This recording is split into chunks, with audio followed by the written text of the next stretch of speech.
Très souvent, lorsqu'on développe une application, on se focalise beaucoup plus sur les fonctionnalités de la solution qu'on est en train d'implémenter. J'ai écrit un code qui enregistre les données dans la base de données, un code qui affiche les données du serveur et on se contente de cela. C'est important, mais ce n'est pas suffisant si vous avez à créer des applications réelles et sérieuses. Parce que vous risquez de créer des problèmes sachant que vous en résolvez. Dans cette série de vidéos, nous allons voir comment créer des applications Node.js sécurisées. En parlant des applications sécurisées, nous ne faisons pas allusion à l'authentification des utilisateurs pour savoir qui fait quoi ou qui a accès à quoi, mais plutôt à des actions que les développeurs peuvent entreprendre pour écrire un code source qui réduirait de façon considérable les probables bugs ou erreurs afin d'avoir une application robuste capable de résister à n'importe quel genre d'attaque. Dans cette série, nous allons fournir les meilleures pratiques à suivre lorsque vous développez une application Node.js, comme l'utilisation de syntaxes promise ou async await à la place des fonctions callback ou fonctions de rappel pour éviter les problèmes de callback hell, la validation des inputs ou entrées d'utilisateurs pour éviter les attaques cross-site scripting par exemple. Aussi, nous verrons comment traiter ou gérer les erreurs lorsque vous créez une application Node.js pour ne pas se heurter à une mauvaise expérience utilisateur. Du reste, restez branchés et rendez-vous déjà à la prochaine vidéo. Salut très chers devs, bonjour et bienvenue dans cette nouvelle vidéo que nous allons consacrer à comprendre qu'est-ce que le problème callback hell ou pyramid of Doom et que faire pour éviter cela pour ne pas écrire une application Node.js qui à un certain niveau devient impossible à maintenir. D'abord, ce que nous devons savoir, les fonctions de rappel asynchrone ou callback sont l'une des fonctionnalités les plus puissantes de Node.js. Cependant, l'augmentation des couches d'imbrication dans les fonctions de rappel peut devenir un sérieux problème, surtout quand vous créez une application très complexe.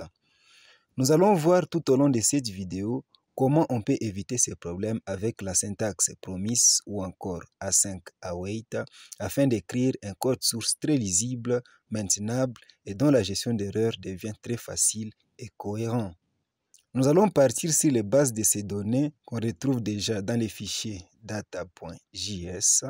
Le code source de ce que nous allons faire se trouve déjà sur un répertoire GitHub. Vous retrouverez les liens du répertoire dans la description de la vidéo.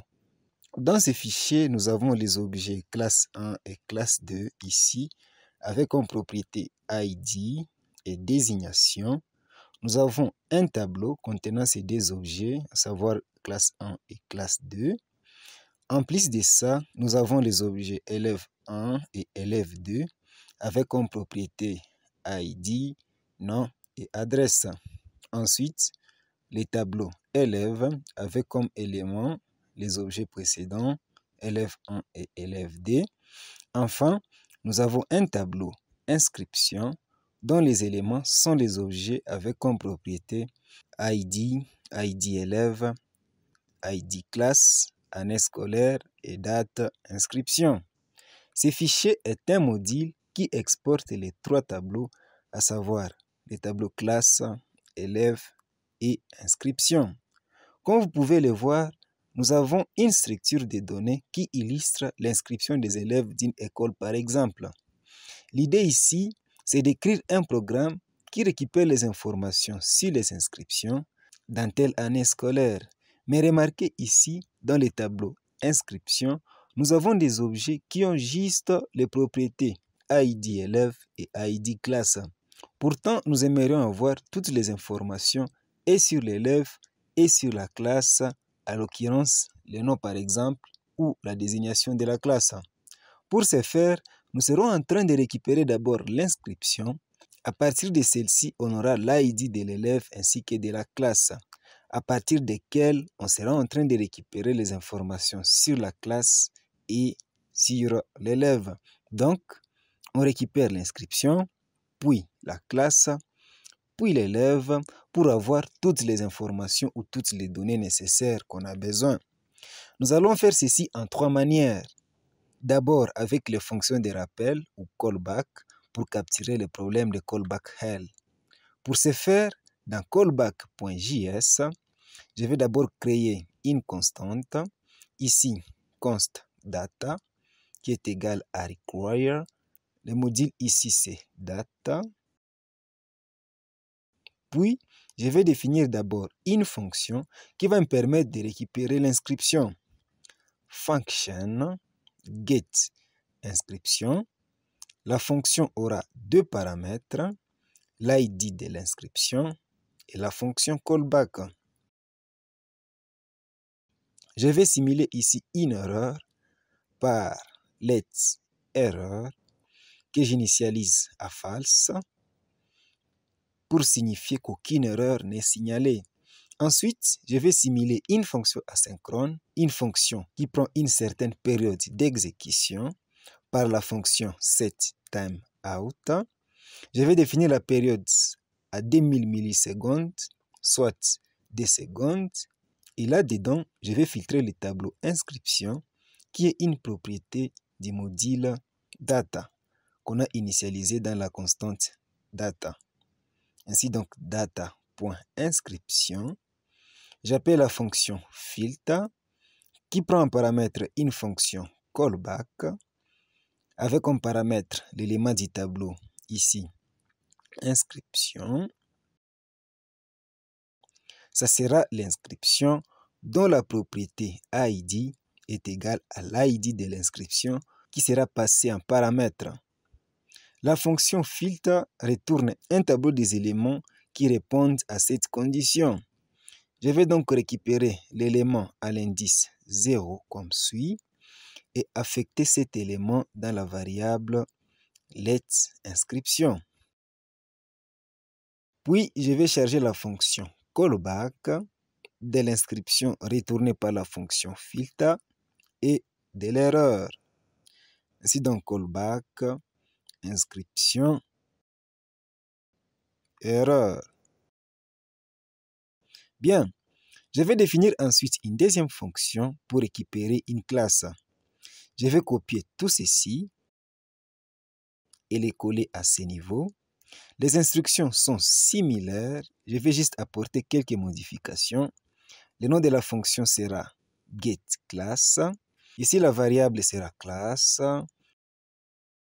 Le tableau qu'on filtre ici, c'est classe. En paramètre classe ou classe ID sera égal à l'ID passé en paramètre. Et pour le callback, le premier paramètre qui sera chargé, c'est bien classe. Le reste, c'est correct. Je vais coller encore les mêmes instructions pour définir la fonction pour récupérer un élève. Le nom de la fonction sera getElève. Cette variable sera élève. Il s'agit du tableau élève, comme suit. Ici, élève, là où élève.id est égal à l'ID passé en paramètre. Tout comme ici, je mets élève. Bien, nous venons de définir nos trois fonctions prêtes à l'emploi pour récupérer toutes les données relatives à une inscription. Bien, je vais d'abord appeler la fonction getInscription. En premier paramètre, l'ID de l'inscription. Disons qu'on souhaite récupérer les données de l'inscription dont l'ID est 1. En deuxième paramètre, une fonction callback avec comme paramètre, comme vous pouvez le remarquer ici, la fonction a été chargée de l'inscription et de l'erreur. Le callback ici aura donc deux paramètres, l'inscription qui sera retournée et l'erreur. Dans ce bloc, je vais faire un test. Si erreur est true, la console.error, new error, le message sera erreur lors de la récupération de l'inscription. Ici, on estime que tout s'est bien passé. Là, nous avons déjà l'objet inscription. À ce niveau, nous allons appeler la fonction getClass. En paramètre, nous avons besoin de l'ID de la classe que l'on retrouve déjà dans l'objet inscription à la propriété ID class en premier paramètre. Et la fonction callback avec comme paramètre la classe et l'erreur comme vous pouvez le voir ici.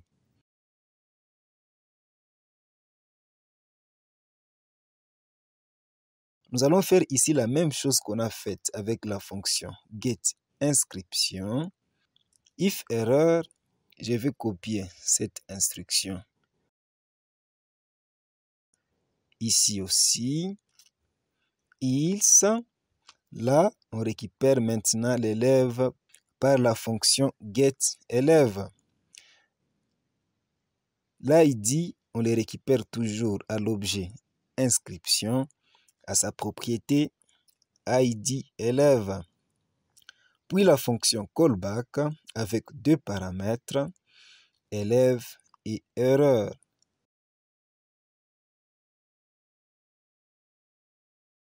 Si erreur est true, je vais coller de nouveau cette instruction ici, mais le message sera erreur lors de la récupération de l'élève. Ici aussi, j'ai oublié, c'est bien erreur lors de la récupération de la classe. Else, là, nous avons désormais toutes les informations sur l'inscription. Nous avons l'objet élève, l'objet classe, ainsi que l'objet inscription. Nous pouvons déjà faire de ces données tout ce qu'on veut. Je vais juste les afficher sur la console par console.log. Ça sera comme un seul objet avec comme propriété inscription, classe et élève.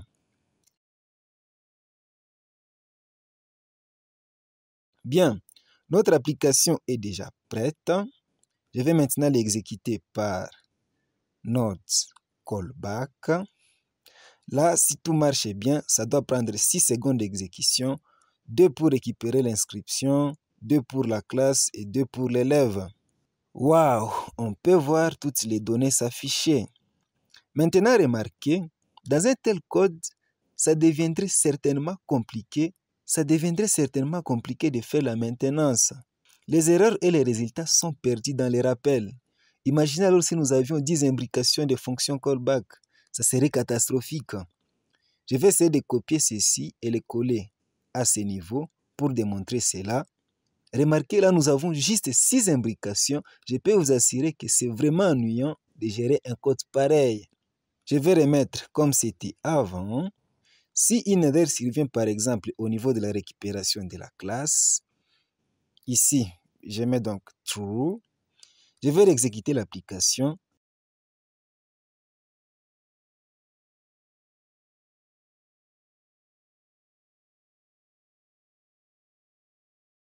Là, on nous affiche l'erreur. D'idéal, avec les fonctions callback, à chaque niveau, il faut toujours tester si quelque part, si l'opération asynchrone, l'erreur peut subvenir. Bien, pour pallier à tout ceci, les promesses ou promises en anglais sont un bon moyen d'écrire un code asynchrone sans entrer vraiment dans les pyramides imbriquées. Les promises fournissent une exécution descendante tout en étant asynchrone en transmettant les erreurs et les résultats à la fonction then.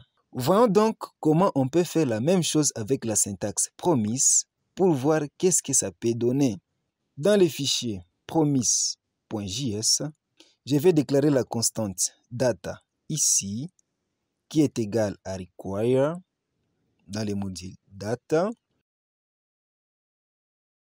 J'aurai toujours besoin de ces 3 fonctions. D'abord la fonction getInscription, function getInscription. Cette fois-ci, la fonction aura un seul paramètre, l'ID de l'inscription. En tout cas, nous n'avons pas besoin de la fonction callback. Je vais simuler aussi une erreur ici par letError qui est égale à false. Ensuite, la fonction doit retourner une promise par return new promise. Ça prend un paramètre qui est une fonction callback avec des paramètres resolve et reject. On charge le paramètre resolve de la valeur à retourner par la promise si tout s'est bien passé. et le paramètre reject de la valeur si une erreur a surgi. Là, dans ce bloc, je vais simuler une opération asynchrone par setTimeout. C'est une opération qui va prendre 2000 millisecondes, soit 2 secondes. Et ici, je vais déclarer la variable letInscription qui est égale à l'objet data, à sa propriété inscription, qui est un tableau que je souhaite filtrer par la fonction filter. Dans la fonction callback, c'est un tableau des éléments inscription. Et là, ça va retourner les éléments dont inscription.id est égal à l'id passé en paramètre. Et je récupère juste l'élément à l'indice 0. Là, je vais faire un test. S'il n'y a pas erreur, if not error, je charge et résolve ici de la valeur inscription. Else, c'est-à-dire qu'il y a erreur, là, je charge le paramètre reject. Ça sera une instance de la classe error en paramètre erreur lors de la récupération de l'inscription.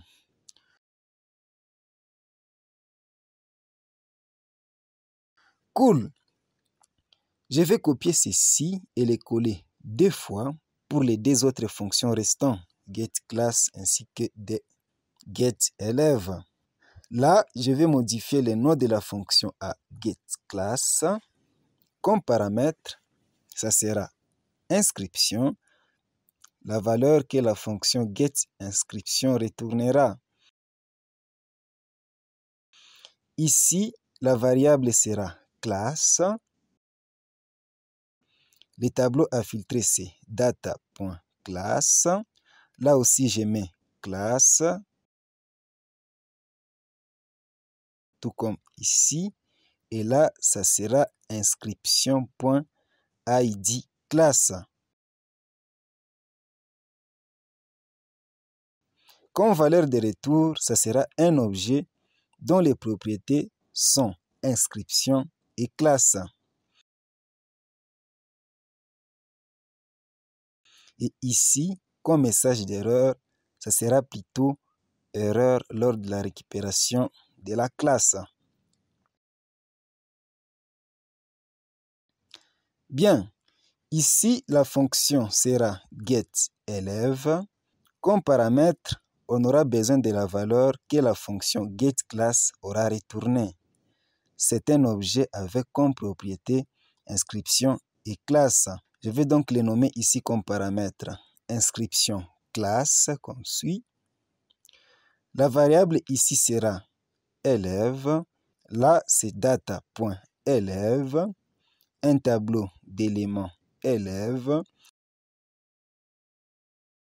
Je vais récupérer juste l'élève dont l'ID est égal à l'ID de l'élève qui se trouve à l'objet inscription classe, à la propriété inscription qui aussi est un objet, à sa propriété ID élève. Bien, comme valeur qui sera retournée, ça sera un objet avec comme propriété d'abord l'inscription dont la valeur est inscription classe.inscription, puis la propriété classe qui a comme valeur inscription classe.classe, puis enfin l'objet élève retourné par la fonction filter. Comme message d'erreur, ça sera erreur lors de la récupération de l'élève. Bien, pour appeler ces différentes fonctions, je vais d'abord appeler la fonction getInscription. En paramètre, je passe 1. Je vais donc récupérer l'inscription dont l'ID est égal à 1. Puis appeler la fonction then qui a comme paramètre une fonction callback avec comme paramètre la valeur de retour de la fonction getInscription qui est l'objet inscription. Laquelle fonction callback retourne une autre fonction du type promise, return. Il s'agit de la fonction getClass qui prend comme paramètre l'objet inscription retourné par la fonction getInscription. Puis à ce niveau, appelez la fonction then qui prend comme paramètre une fonction callback avec comme paramètre la valeur retournée par la fonction getClass. Il s'agit de l'objet inscription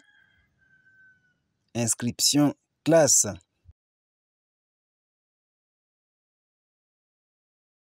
Cette fonction retourne aussi la fonction return getClass qui prend comme paramètre l'objet inscription class. On exécute encore cette fonction par la fonction then, toujours comme paramètre une fonction callback avec comme valeur un objet qui contient toutes les informations qu'on a besoin. Je vais mettre ici all data et dans ce bloc, je peux maintenant faire tout ce que je veux avec ces données. Je vais me limiter à les afficher juste sur la console par console.log all data. Enfin, ce qui est cool avec les promises, capturer les erreurs à la fin par la méthode catch avec comme paramètre une fonction callback qui a erreur comme paramètre. Dans ce bloc, je vais juste afficher l'erreur sur la console, console.error, et en paramètre, je mets erreur. Je vais exécuter l'application node promise. Si tout marche bien, dans 6 secondes, vous verrez les résultats. Ok, ça marche. Les données sont affichées. Nous avons un code source ici, peu ambigu comparativement à ce qu'on a fait avec les instructions écrites avec les fonctions de rappel ou callback. Ce qui est plus avantageux, c'est la façon dont les promises gèrent les erreurs. Si une erreur se produit dans une classe promise, elle ignore les fonctions then et invoque la première fonction catch qu'elle trouve. De cette façon, les promises offrent une grande assurance de capturer et de gérer les erreurs. Si par exemple une erreur surgit dans la fonction getElève, cette erreur est directement capturée dans les blocs catch. Je vais mettre ici true par exemple pour simuler qu'il y a bel et bien une erreur. Je vais exécuter.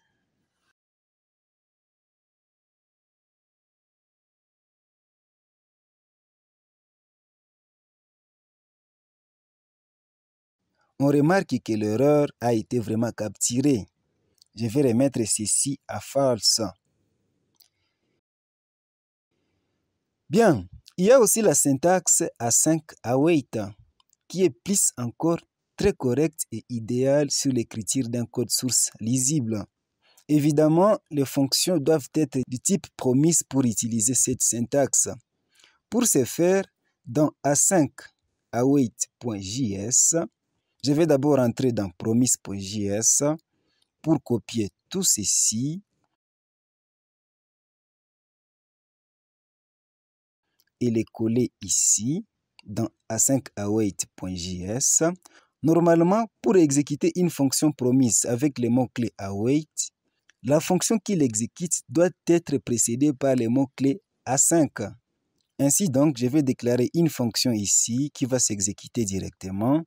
Ce sera une fonction async. Elle sera fléchée. Je vais capturer l'erreur ici par try catch. Et dans catch, je vais directement afficher l'erreur sur la console par console.error. Et là, en paramètre, je mets error. Et dans le bloc try, je vais récupérer d'abord la valeur que la fonction getInscription retourne. Il s'agit de l'inscription. Const inscription. Là, ce que je vais faire, c'est de précéder la fonction asynchrone par les mots-clés await. Et là, je mets await, getInscription. Disons qu'on souhaite récupérer l'inscription dont l'ID est 2. Avec await, l'exécution sera bloquée à ce niveau jusqu'à ce que la valeur inscription soit chargée dans la constante inscription. Waouh, comme c'est beau! Ensuite, je vais déclarer une autre constante, constant inscription classe, qui est égale à await get class. En paramètre, on passe inscription. Puis enfin, constant all data, qui est égal à await get élève. En paramètre, on passe l'objet inscription classe. Et voilà, nous avons tout ce qu'il nous faut. Je vais afficher les données sur la console par console.log. Là, je mets all data.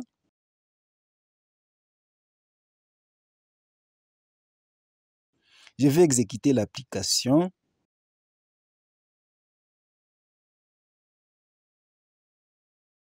Au bout de 6 secondes, si tout marche, ça va s'afficher.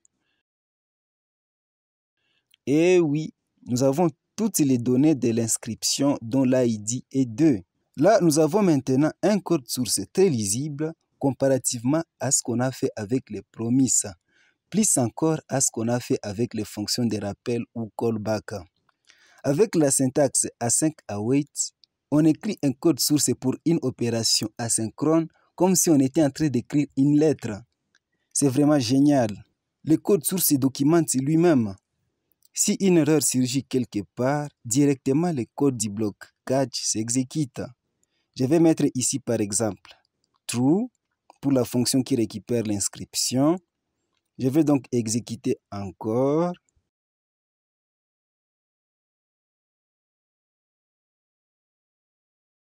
On peut voir que l'instruction du bloc catch a bel et bien été exécutée. Avec cette approche, vous pouvez écrire le code source de votre application Node.js. Peu importe sa complexité, vous n'aurez pas vraiment du mal à maintenir votre code source, et surtout quand il s'agit de gérer les erreurs. C'est tout pour cette vidéo, à la prochaine. Bonjour à tous, bienvenue sur cette nouvelle partie de cette série sur l'écriture d'un code Node.js sécurisé. Nous allons consacrer celle-ci sur la validation des données. Pourquoi la validation des données? Tout simplement parce que le web est plein de secousses. Étant développeurs, nous devons nous assurer que nous créons des applications sécurisées. Sécurisées contre quoi? Contre des attaques. Il y a plusieurs formes d'attaques sur le web, comme par exemple l'injection SQL, qui est une forme de cyberattaque lors de laquelle un pirate utilise un morceau de code SQL pour manipuler une base de données et accéder à des informations potentiellement importantes.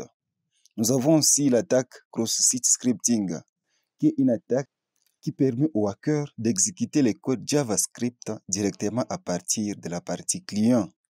Ces différentes attaques peuvent ruiner les efforts consentis pendant longtemps, voire même vous créer des problèmes insurmontables. L'un des meilleurs moyens pour éviter tout cela, c'est de valider les données que votre application serveur reçoit de la partie client. Nous allons par la suite démontrer tout cela en partant d'un exemple d'une attaque cross-site scripting et comment y remédier par la validation des données. Pour ce faire, je vais créer un dossier du projet au bureau que je vais nommer Node.js Data Validation.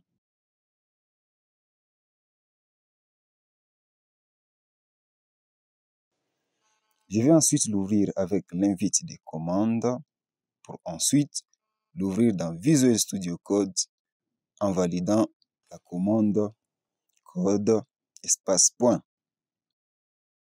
Bien, nous y sommes déjà. Ce que je vais faire, c'est initialiser d'abord le projet. Ce sera par la commande npm init-y pour le faire instantanément. Cool, ça marche. Ensuite, je vais installer le module Express par npm install express. J'en aurai besoin pour gérer les serveurs.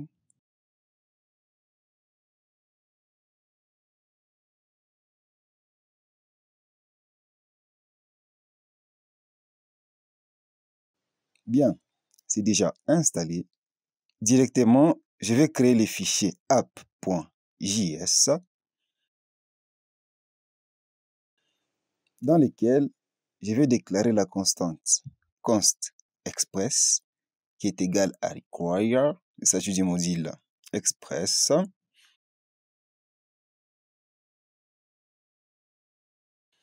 Ensuite, l'instance app, const app, qui est égal à express comme suit. Ensuite, pour créer le serveur, je vais appeler à l'objet app la méthode listen. En paramètre, définir seulement les ports à 3001, étant donné que je vais utiliser l'application en local. Si tout marche bien, je serai en train d'afficher sur la console.log, l'application fonctionne au port 3001. Je vais définir un point de terminaison ici, toujours à l'objet app. Je vais appeler la méthode de requête get. Ça sera au route racine comme suit, au premier paramètre. Et en deuxième paramètre, une fonction callback avec comme paramètre rec et res. Et là, je vais définir la réponse par res.send. Je vais envoyer du code HTML, la balise H1. Bienvenue sur notre site comme ceci. Bien. Je vais enregistrer et exécuter l'application. Nodemon app.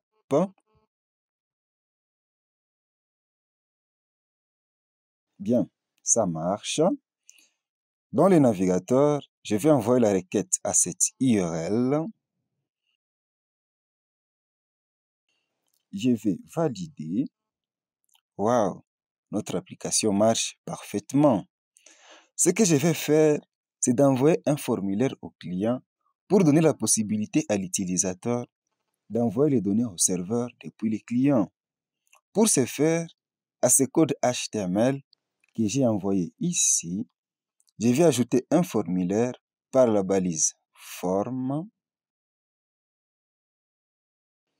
Je vais définir l'attribut action définissant les routes.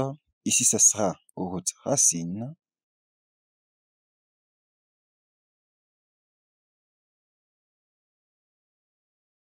Comme méthode, il s'agira d'un point de terminaison dont la méthode est post. Bien, je vais passer à la ligne suivante pour la bonne lisibilité du code. Et juste ici, je vais fermer la balise form que j'ai ouverte tantôt. À l'intérieur du formulaire, je vais ajouter la balise label. Ça sera pour le contrôle dont l'ID est non. Comme valeur, je mets non. Et je vais la fermer ici. Je vais passer à la ligne par la balise BR. Ensuite, je vais ajouter la balise text area qui aura comme ID non. Name sera toujours non. L'attribut colonne calls, je vais la définir à 30. Et enfin, l'attribut rows à 3.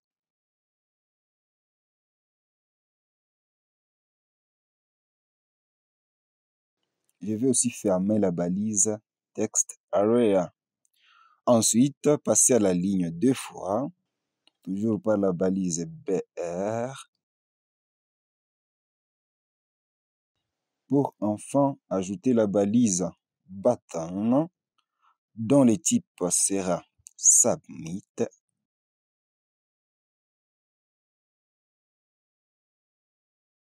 Et la valeur sera enregistrée. Puis je vais fermer cette balise.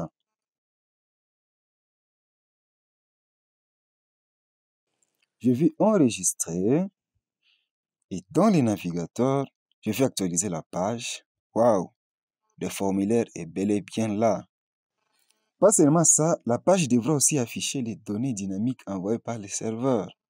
En tout cas, nous n'aurons pas besoin de grand chose comme une base de données ou un fichier. Je vais juste créer une constante ici, constant data, dans laquelle je vais affecter un tableau de chaîne de caractères.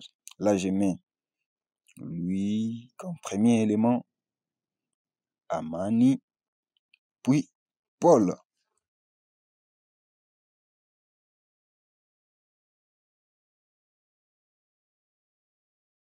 Ici, lorsque le serveur envoie du code HTML, ça doit envoyer tout à la fois, et le formulaire et la liste qu'on souhaite afficher. Pour la liste, c'est un peu dynamique. On doit ajouter une certaine logique. Raison pour laquelle je vais créer une variable ici que je vais nommer letHTMLForm. Je vais affecter tout ceci.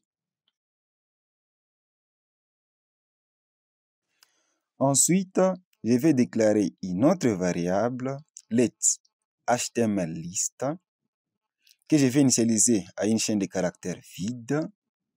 Là, je vais parcourir les tableaux data par la boucle for each. Ici, il s'agit bien du tableau data. Et comme élément, c'est juste un nom. Là, ce que je serai en train de faire, c'est de mettre à jour la valeur HTMLList en concaténant chaque élément du tableau.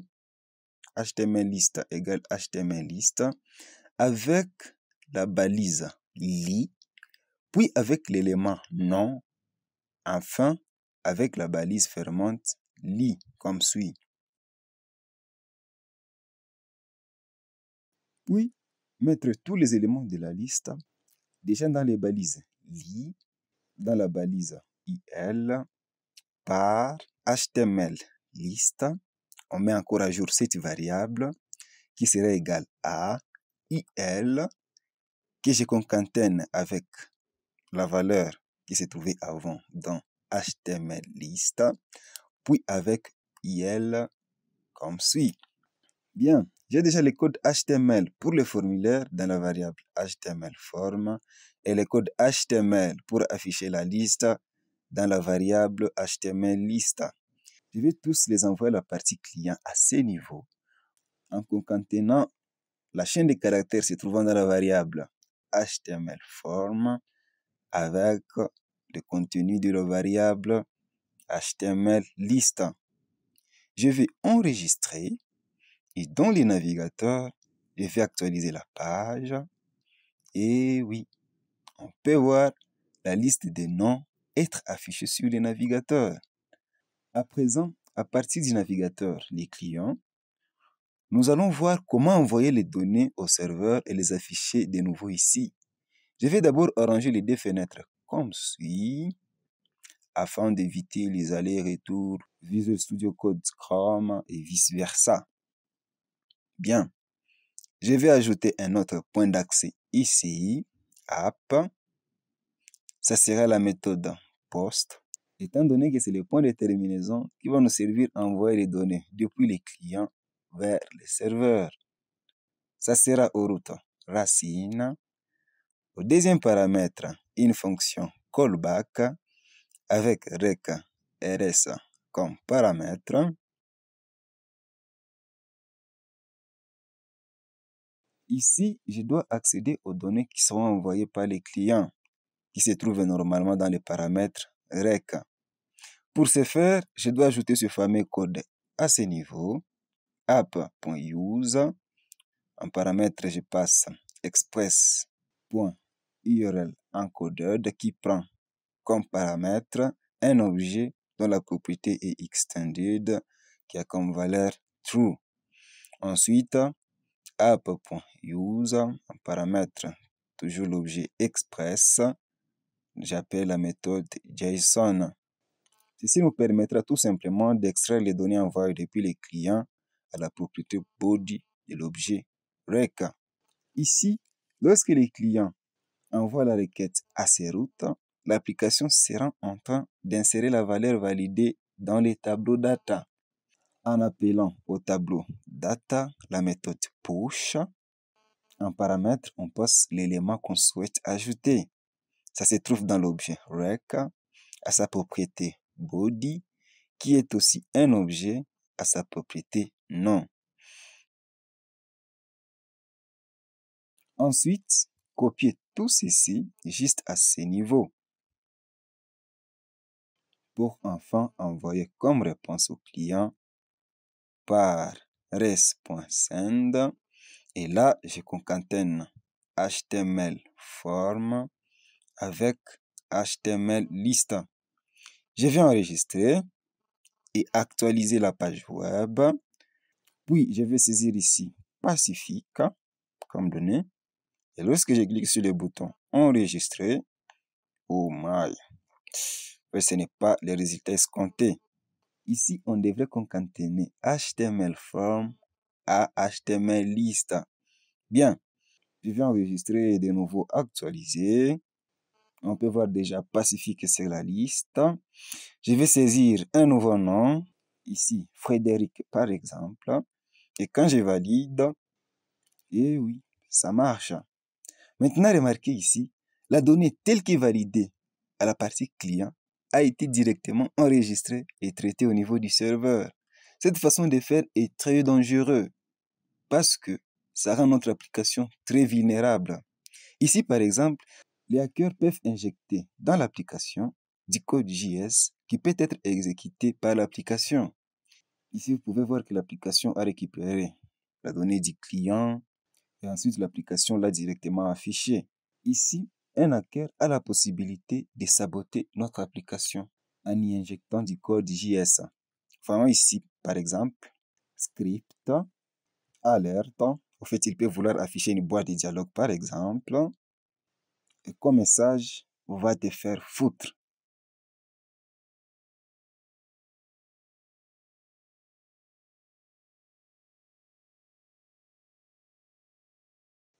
Et là, fermez la balise comme suit.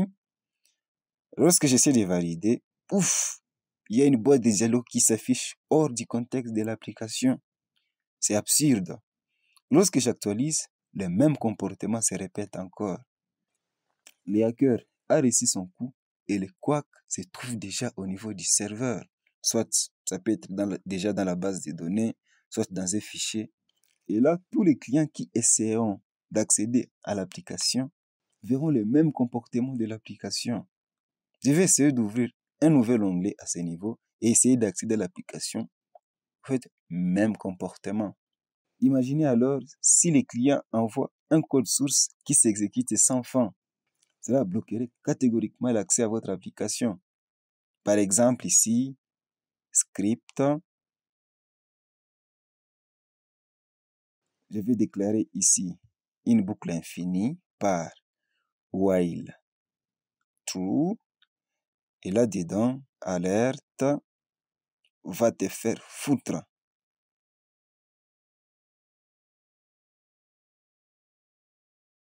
Lorsque je valide, là, l'application ne sera plus accessible. Ça fait vraiment peur. Mais vous pouvez éviter tout cela si vous faites une très bonne validation des données qui viennent de l'extérieur. Je vais arrêter le serveur et le relancer encore, puis actualiser la page.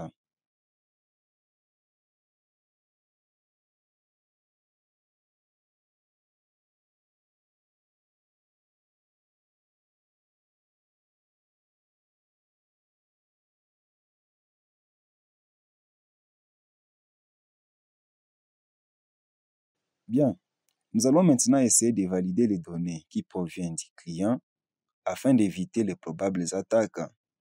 Je vais devoir faire en sorte que lorsque l'application détecte une donnée qui contient des caractères comme le signe de supériorité ou signe d'infériorité qui définissent normalement les balises HTML, que l'application prenne des mesures préventives.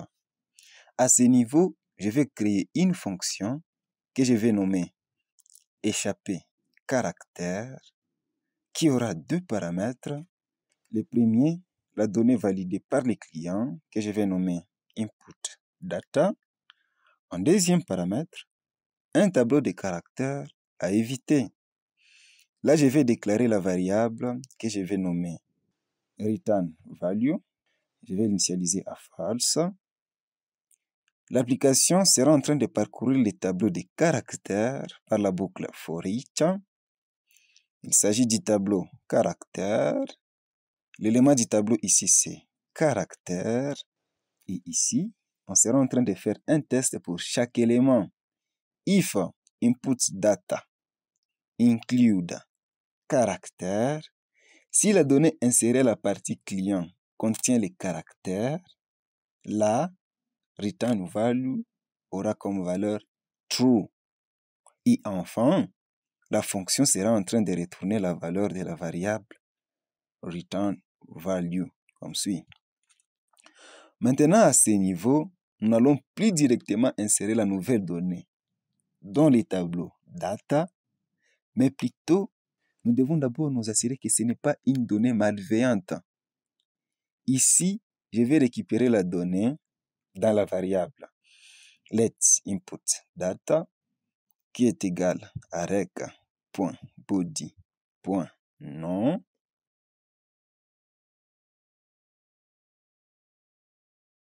Ce code HTML sera valable dans tous les cas, que la donnée soit validée ou pas. Maintenant, à ce niveau, je vais faire un test. If échappé caractère, ici, input data en premier paramètre, et en deuxième paramètre, le tableau de caractères à éviter. Là, je vais mettre signe d'infériorité, signe de supériorité. Je peux mettre par exemple parenthèse fermant, par exemple dièse. Bon, pour notre cas, nous allons juste nous limiter à éviter les deux premiers. Si c'est vrai, je vais placer ceci à ce niveau sans insérer la nouvelle valeur au tableau data. Et à ce niveau, je vais ajouter un script pour informer l'utilisateur qu'il essaie de ruiner notre application. Ce sera par la balise script comme suit. Alerte pour afficher une boîte de dialogue et le message sera « Faites attention avec vos pratiques malveillantes ».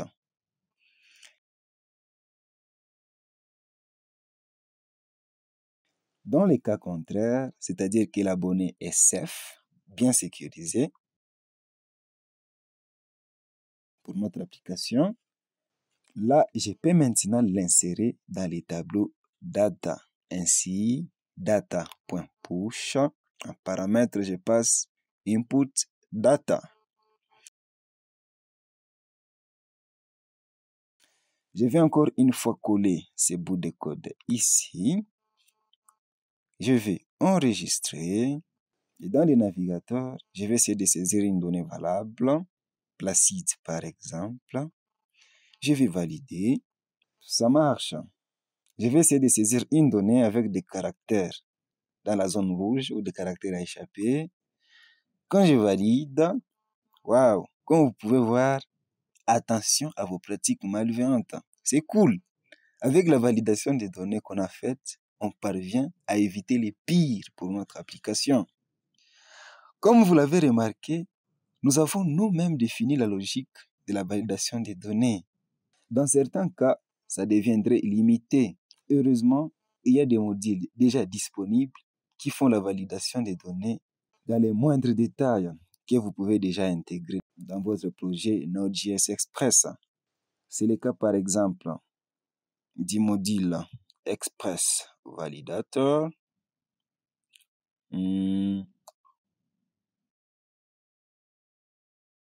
Vous pouvez avoir la documentation officielle sur ces liens. Ici, par exemple, nous avons des données non validées qui sont validées ici. Ici, par exemple, on se rassure que la donnée est une adresse mail, que la taille minimale doit être 5. En tout cas, il y a plusieurs ressources et plein de trucs pour la validation des données afin de sécuriser votre application. En plus de ça,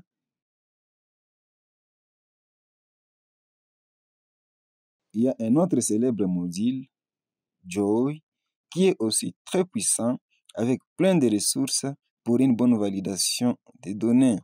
Vous trouverez aussi la documentation sur ces liens. Nous avons aussi le module Youp,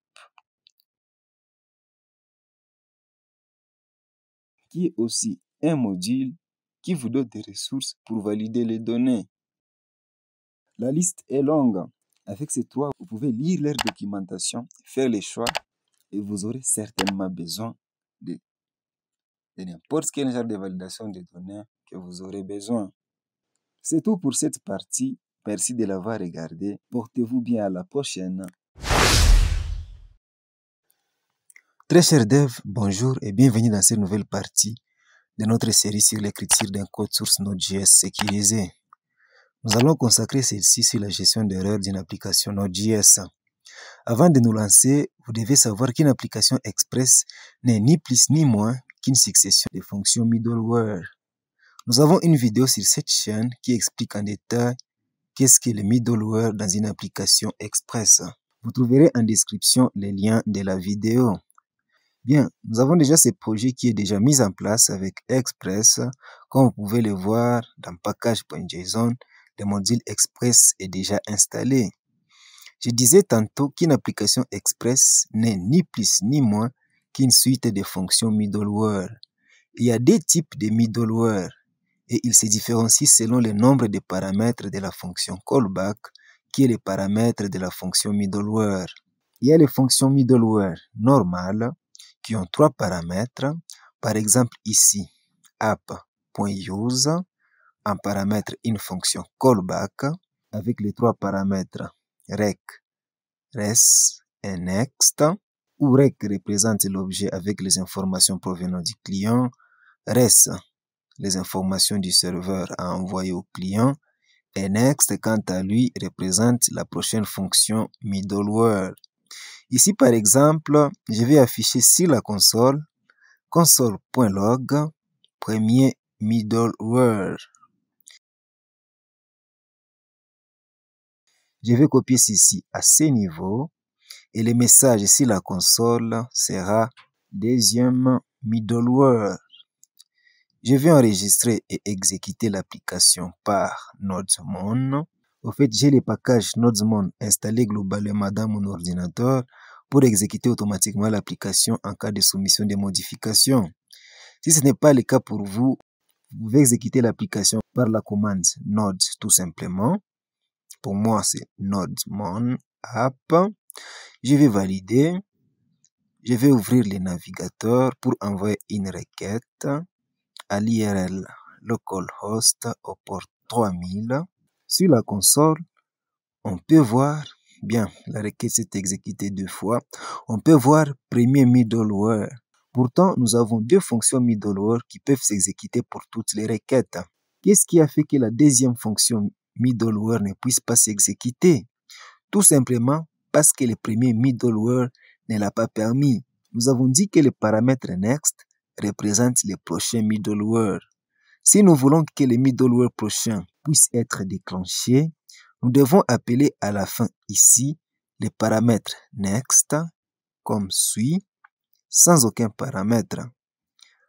Je vais enregistrer et déjà vous pouvez voir les textes premier middleware et deuxième middleware. Toutes les fonctions middleware se sont exécutées et cela grâce à l'appel du paramètre next. Bien, je vais ajouter une autre fonction middleware ici, app, par la méthode get pour envoyer une ressource au client. Cette fonction de middleware fonctionnera juste root racine. En deuxième paramètre, la fameuse fonction callback avec trois paramètres, rec, res et next. Ici, je veux que le serveur envoie une page web au client. Bien, je vais créer un fichier ici, index.html.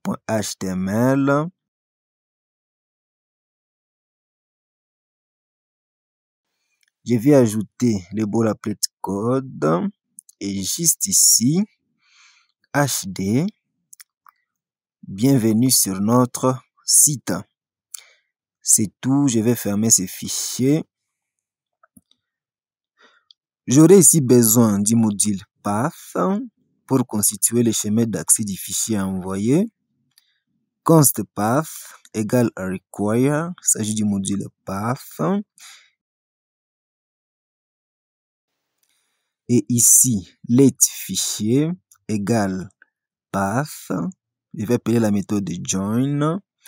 Et là, les chaînes de caractères que je vais joindre, il s'agira du répertoire courant par la variable globale -8 dire name avec les noms du fichier. Il s'agit du fichier index.html. Puis, je vais définir la réponse qui sera envoyée par res. C'est un fichier send file. En paramètre, je vais passer fichier. Je vais enregistrer afin de tester ce que ça va donner. Rappelez-vous, ces deux fonctions middleware seront exécutées à toutes les requêtes. Tout simplement parce qu'on n'a pas défini les paramètres root. Dans le navigateur, localhost, au port 3000, je vais valider. Merde, ça ne marche pas comme prévu. Laisse-moi voir qu'est-ce qu'il y a sur la console. En tout cas, il n'y a que les deux fonctions middleware qui ont été exécutées, malgré que la fonction middleware get soit aussi définie au root racine. Au fait, c'est parce qu'on n'a pas appelé les paramètres next à ce niveau pour permettre à la prochaine fonction middleware d'être exécutée. Je vais donc ajouter ici next comme suit. Je vais enregistrer. Waouh! Directement, on peut voir la page web s'afficher à la partie client. Imaginez alors que nous envoyons un fichier qui n'existe pas. Je vais ajouter ici et par exemple, je vais enregistrer et actualiser la page sur les clients. Il y a erreur. Le pire ici est que l'erreur s'affiche directement sur la partie client. D'abord, ça peut frustrer les utilisateurs novices. Outre cela, ça expose aussi la vulnérabilité de l'application aux yeux des hackers. Pour contourner cela, la fonction sendFile, par exemple, supporte une fonction callback en deuxième paramètre, avec comme paramètre erreur, et là, if erreur, s'il y a erreur, on affiche ici la console, console.log, une erreur est survenue.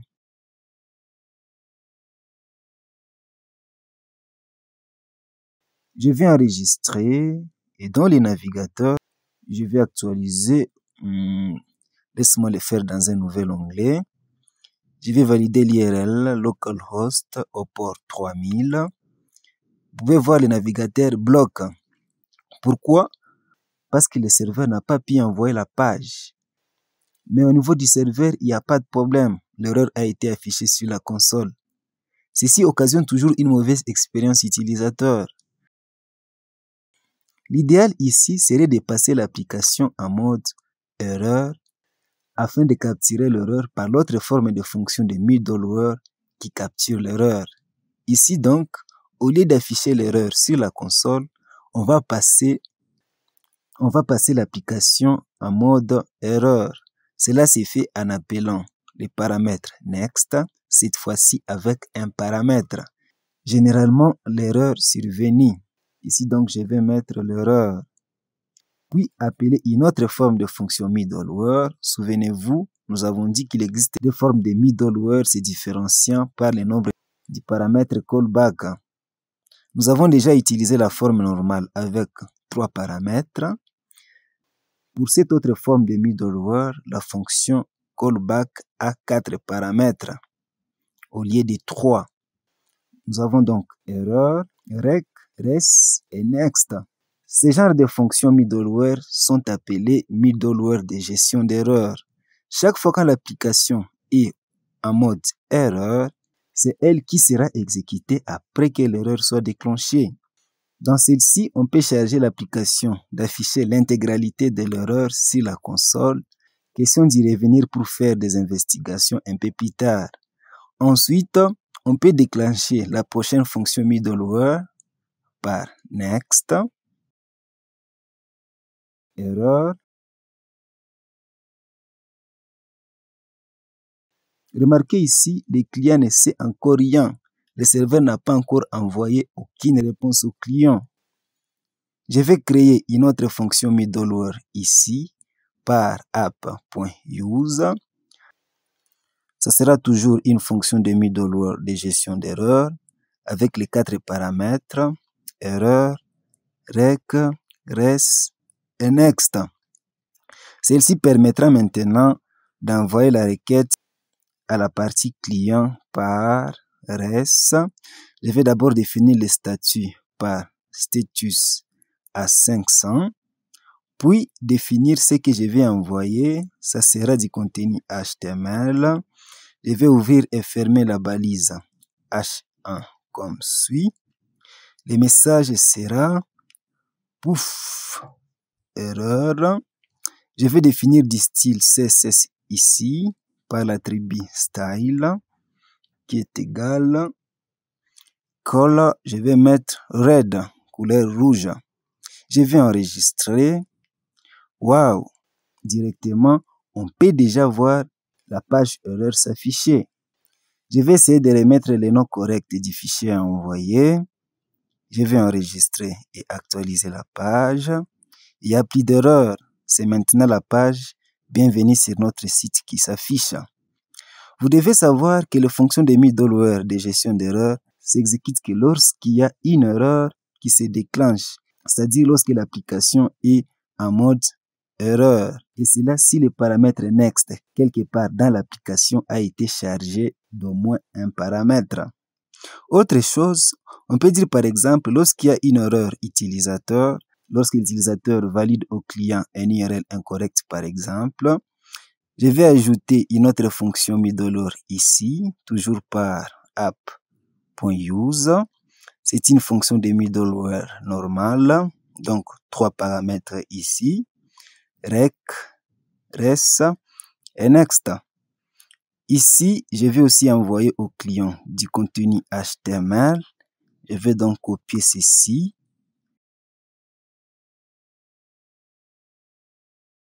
Et là, ça sera plutôt 404, faux 0 faux comme code de statut.